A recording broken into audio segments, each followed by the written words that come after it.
is poetry, and the topic is infusing dialect into poetry. It adds unique flavor, capturing the essence of specific culture or region. It enhances authenticity, can invoke deeper emotional connection with the reader, provide a rich linguistic tapestry within the verse. And we have in the studio joining us Maryam Aminu Abubakar. She's an actress and a poet. Thank you so much for joining us, Maryam, this morning. It's a pleasure. Thank you for having me here. So tell us, what is poetry to you? Well, poetry is a part of me. It's one of those things that give me fulfillment and essence in life. So most of the time, you speak to it, it speaks to you back. You people seem to have this emotional connection and attachment that is so unbreakable. Sometimes you feel it's the only way you can relate to your feelings. Yes. Please, why can I tap in that connection? because she was speaking with so much emotions, you know, like whenever, you know, people see poets reciting the poetry, it's captivating. And even though most times, you know, for people who don't really understand, you know, translate poetry well, but there will be this captivity. You're able to capture people, and people are trying to get the meaning of what you are saying. How do you, you know, relate with people when they approach you and be like, I heard you, I watched what you said, but what is the meaning behind that? Okay, yeah, sometimes people might just, when you recite a poem, people will look at just the literal meaning and try to connect to it. But words, as the words are usually so deep that if you're just on the surface, you might not be able to grab the real emotional meaning of what is there. Okay, there are a lot of emotions embedded in a poem, and the person that has that emotion is the only one that can relate it, unless you are empathetic with that person. And then most people feel captivated because they are hearing something that contains a lot of emotion in it, but trying to translate the exact emotion you're trying to, you know, express is difficult. That's why oftentimes it's very difficult for them to, you know, grasp the emotional meaning. But when they look at the words, the constructivity of the grammatical construction, you know, it's always unique. It has this rhythm sometimes, and then sometimes it sounds like music. Yeah, it is a music. Yeah, it is a music because people can listen to it and, you know, just close your eyes and be imagining. Exactly. And so we're talking about the infusion of dialects in poetry, and you know, there was a video that started playing, but because we're just excited to talk to you, we had to cut it short. But I would want us, you know, to take a look at that video, because I started seeing how you made use of culture to create or to narrate the story of that poem. So please, let's take a look. Variety is said to be the spice of life. An orchard farm will attest to that. Likewise, an orchardist. A woman attains the status of motherhood only by the support of a man, for he is the seed and she is the soil, and beautifully together they happily watched their sacred ties sprout.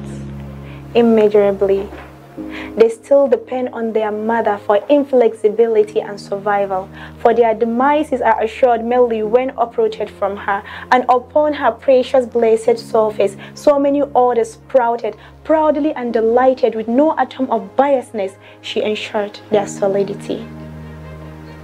And when the inevitable moment for survival of the fittest came, she extended forth equal opportunity and access to all, ignorant she was not of the fact that all that are born are not all that are meant to live. For the defeated, they are free to say self-restraint was their killer. But as a mother, she tells you they ain't to blame, for the occurrence is an inescapable law of nature. Withstanding the test of time, she nurtured impassively and cherished how they all sprouted. Giving all her essentials, she discerned her essence and triumph. She resisted the storms by extending forth her chest to create hills, outpost rocks, and mountains, dedicating them to serve as windbreakers. You are free to say, is a top-notch defensive mechanism to shield her offspring.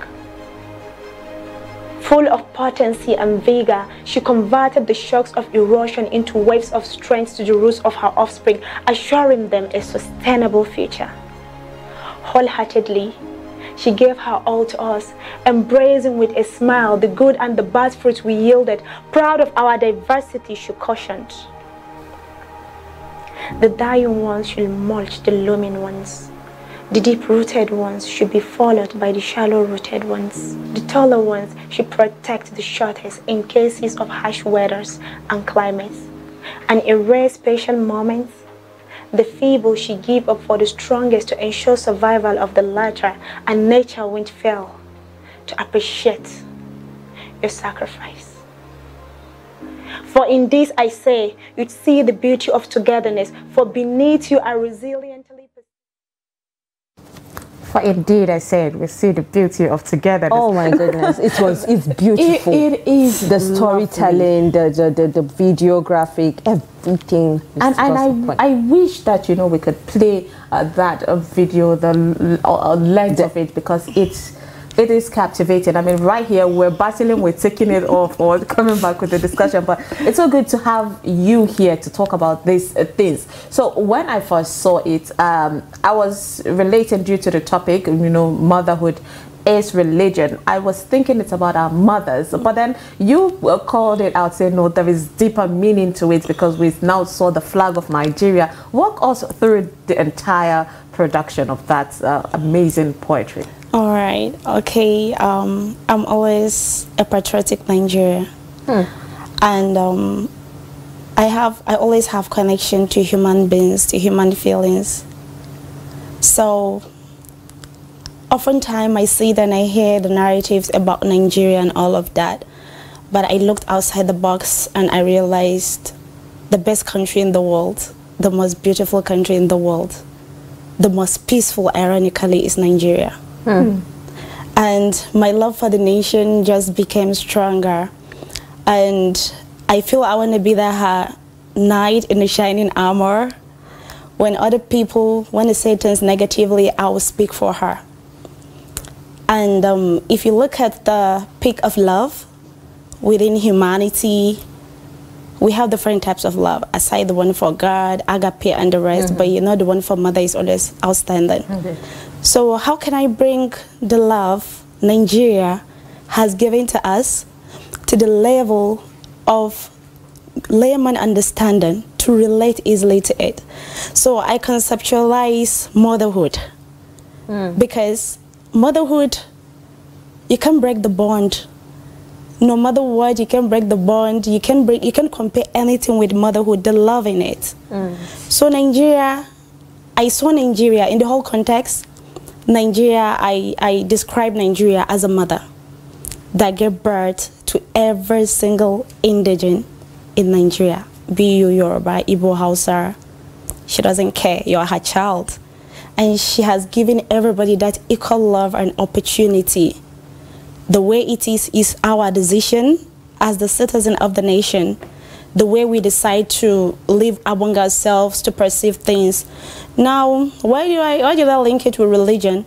It's simply because religion is one of the factors that determine a lot in our development, our unity in diversity, and other factors in Nigeria. So when you see motherhood as a religion itself, Nigeria is already our mother, and she is equally a religion.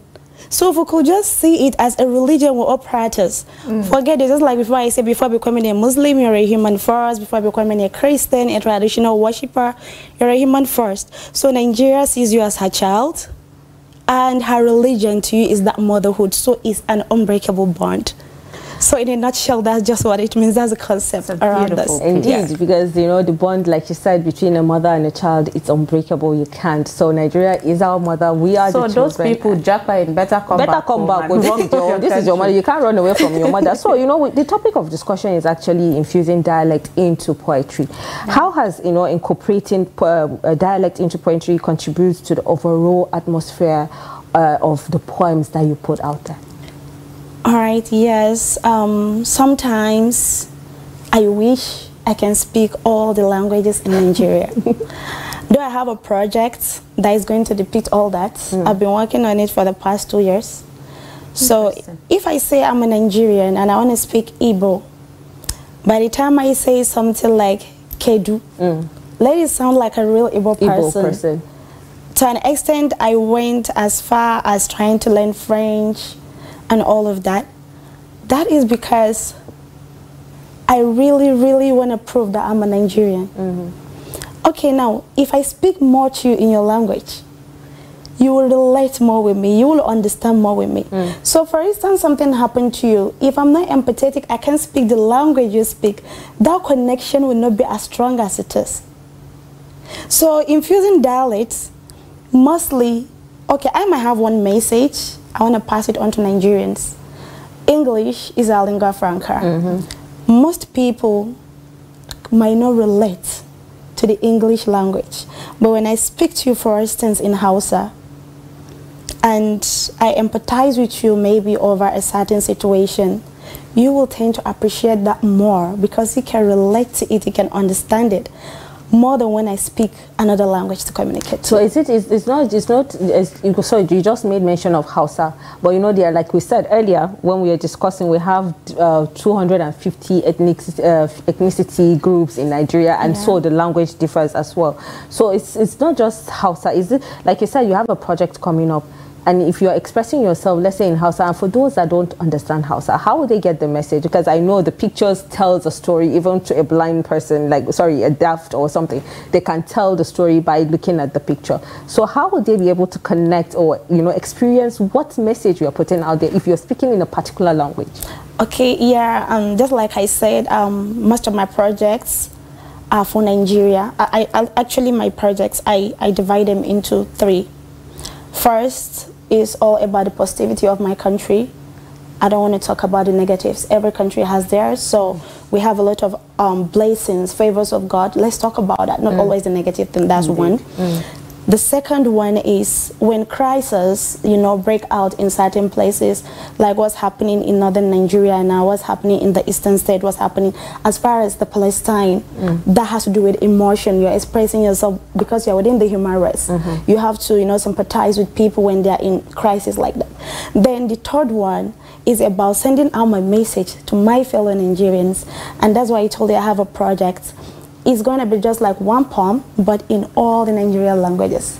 It's going to take me like 3 years to achieve that. Wow. I've already started working at that, and I will continue because I want Nigerians to know we are one and the same. And if I can speak your language, fine. If I cannot, I will learn it and speak to you. I will patiently learn it, so I will speak to you because I want you to get my message. Okay, right now you're making me seem like I'm not a Nigerian, right now. Yeah, and it's pushing me to wonder, to question myself, like, do you really love your country as much as Maryam does? So let's talk about your other aspects, from what you're saying. I mean, from the plans you have for this big project, it seems as though the producer in you is coming up, because I'm sure there is a picture of how you already see it. And even in the videos we saw, there was your actor, the actor in you coming out on full display. So how do you navigate through these different roles in order to achieve one certain goal? Well, I must say, I would just give praises to Almighty Allah for that, because it's just seamless and very easy, because all those things are inbuilt.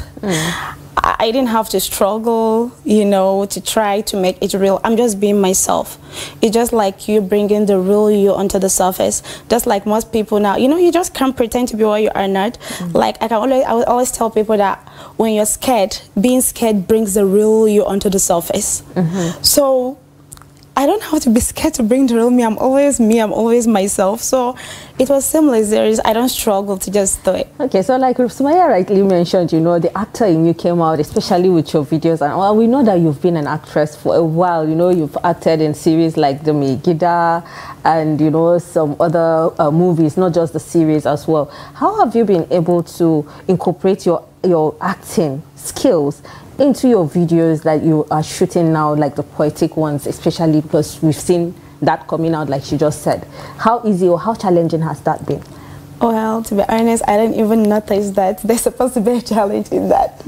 Like I said, it's an inbuilt thing and it just happened. I want to do this and I do it. The only times, most times if I get too emotional when I want to, you know, shoot a video, I'll have to calm down so it will not look like I'm overacting, because I'm a very emotional person. And it's very, very easy for me to relate with a concept. First of all, the moment a concept comes to your mind, you already have an image automatically of what you want to translate it into. So the whole mind, the body, they are together intertwined, they just flow to give you that output. So it's just seamless, like I said. Do you produce your poems yourself, or you have someone that does that for you? Well, I produce my poems myself. Because I know you're a producer as well, so... Yeah, I produce them myself. I could remember as far back as 2013, there's Salamata Sleman, she's a poet. She's my stepmom's friend, and then she was telling me, Maryam, you're good at this, do that, do that. You know, I just left that. Ironically, I wrote a lot, and I kept them. I started bringing them to life after the death of George Floyd. Okay. Oh, okay. Yes. The Black Lives Matter. Yes. I got so hurt because humanity was hurt. And unfortunately, it was after that there was COVID. I couldn't have access to a lot of things. So I will tell you proudly that it's the first one I wrote as of that year, and I'm still here to share it, and I will still share it. You know, Maryam has a way of, you know, like the passion she has for everything. You know, you can imagine her mentioning what actually brought her or made her to want to even write this is the death of the George Floyd, the Black Lives Matter and all. Yeah. And then, you know, that makes me wonder, you know, when you mentioned earlier the love she has for the nation and all. And then it is. In whatever country, as far as humanity is hurt, is it just for blacks or is just not general? So as far as humanity is touched, the nature is shook. The inspiration in her. And Maryam's inspirations comes out. So I can imagine the mental stress that you have to, you know, kind of observe, you have to go through when writing all this. Imagine if this sad situation would make you to write, and then COVID is also another sad thing that hits everybody. We're all locked out at home and, you know, not having access to our loved ones and all. How have you been able to manage the mental stress that it came with when putting down this project that you're working on? Well, to be honest, there are things I see. Sometimes when I'm writing, I cry. And you know, the more you cry as a person, especially for women, your tears flows down with your pain. And the best thing is just translate that tears into an ink and pen down those pains. So it's like a transition from within, externally to your pain and into the screen. So automatically the pen just, you know, just get exposed into the air along. You don't have to bottle it up within you. It's just like I've written a poem for Palestine like 2 years ago, and I was praying not to have a reason, you know, to ever bring it to the script. And now you have a reason. But I think even last night, the last thing I did was cry. I can't stop looking into what's happening there. For the first time in my entire life, this is the first time I am facing a challenge. My mental stability is tempered with. I don't know. Using the word tempered is an understatement. You know, it's been in the storm. But I'm still trying so hard because I feel I have a role to play, even if it is just verbal. To lend a voice, yeah. So, and I have to do that, and it's a must for me. If I don't, it will wake me up in the middle of the night. I'm still pending. Interesting. That's how it is for me. Oh, Maryam, let's talk about your acting career. How are you? Are you still acting? Yes. So how are you able to navigate? Because it seems that poetry takes a whole lot of your mind and all that. Yeah. So when you receive a script for acting, how how easily do you navigate through this to prioritize each at the right time? Well, that's very easy. All you need to do is be organized, plan your schedule, plan out your calendar. Aside acting and poetry, I'm a full-time worker. I work with an IT company. Okay, like a 9-to-5 job? Yeah. Yes, and even at that, I'm a marketer. And so you know how it means to interface with people. So I think things that has to do with people are one of those things that just make my life happy. So it's not difficult. Yeah, mostly if they want to shoot a movie, they will give you the script ahead and time and dates. So you prepare ahead for that. And as for poetry, we sleep together, we wake up, because it's that partner that wakes me up at any time of the day. Sometimes I'm working, an idea just come. Maybe when I'm talking to you, you say something, you might not know what it means. I just pen it down, just skip it. Interesting, because I was thinking you need to like be out there, look at the nature for inspirations to come. But in your own case, it's a very beautiful thing. Because it's actually easy, Okay, so one last question, right? Infusing dialect in many things, like not just poem, is usually maybe kind of a tough one for people, because you have to know the culture very well for you to be able to write out some things and then act them out. And then in this aspect, we are looking at poems because we connect to people, So are there things that poets should consider, when infusing dialect into their poems? Like, are there things they should consider when doing that? Well, when you talk about things to consider, like for poetry, there are no rules. That's why you have what you call poetic license. So different people derive inspiration from different things. Like me, I derive my inspiration most times from love. When I see love, like it's sometimes like love and pain is what I cry. Yeah. Because I'm so happy. When you cry, it's super excited. Very emotional. Then when I see colors, culture, like sometimes I feel like, okay, I want to dress like an Igbo girl because of the beads, the colors, the design.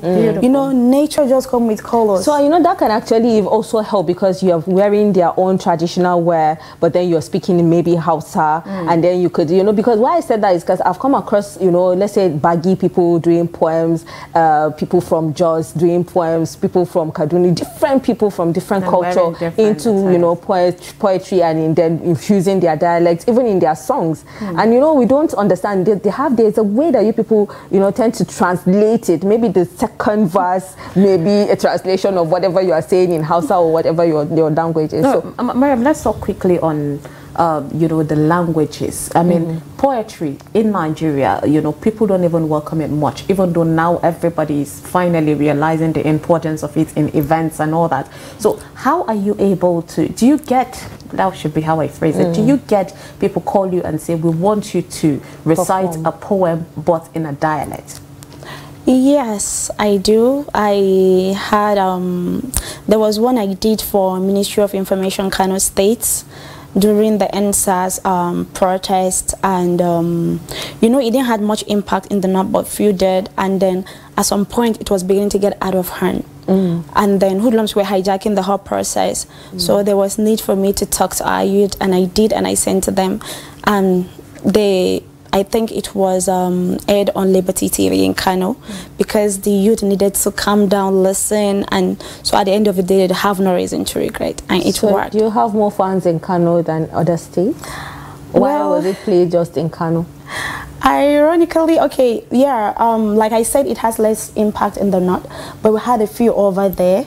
You understand that we're ready to needed to get the message. Yeah, so we needed to like calm the whole situation. So Maryam, as a successful poet, give the up and coming, advice on what they should expect in this industry, writing poetry in their own dialect.